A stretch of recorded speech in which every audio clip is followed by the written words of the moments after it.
कि जिवें साडा देश भारत देश अज ਸ਼ੂਗਰ ਦੀ ਕੈਪੀਟਲ बन चुका है, डायबिटीज़ की कैपिटल बन चुका है, मधुमेह रोग की कैपिटल बन चुका है, उस तरह वो दिन दूर नहीं हैगा कि साडा देश कैंसर की कैपिटल बनन जा रहा है। साडे देश दे विच वायरस किवें जा रहा है और किवें ने फैलना और किस घर दे विच किवें चले जाना और किहड़े फूड दे राहीं जा रहा है।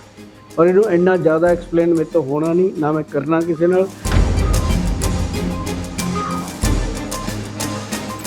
पर यह गल मान लो कि जे ये गल करते हुए मैं प्रॉब्लम चा, मेरे गले च आवाज़ चेंज हो गई है तो बहुत बड़ा दर्द होने वाला है।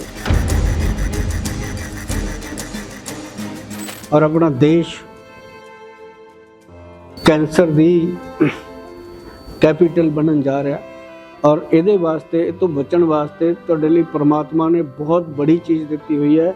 एक व्हीट ग्रास और एक मोरिंगा, सिर्फ दो चीज़ां ये तुहानूं कैंसर रोग तो साडे देश नूं बचा सकदियां ने जे तुसीं अज ही खुद और अपने बच्चों नूं देना शुरू कर दो। ये कल्ला मैं भावुक नहीं हैगा, जदों असीं बैठे सीगे 22-23 डॉक्टर सी, मैं सी, जदों इस चीज़ के उत्ते काम होया, मतलब हले तो मैं कंट्रोल कर रहा, उत्थे तो कंट्रोल ही नहीं होया। क्यों? क्योंकि असीं वो चीज़ क्लीयर अखां नाल देख ली सी भी की होने वाला आने वाले समय च। और सिर्फ इस गल की सानू खुशी हुई कि असीं उस कमरे चों जदों बाहर निकले दो चीज़ां ऐसियां लैके निकले, एक कनक्लूजन ते आए कि सिर्फ एक व्हीट ग्रास और एक मोरिंगा पाउडर जिहड़ा हैगा वो आपां नूं कैंसर रोग तो बचा सकदा है।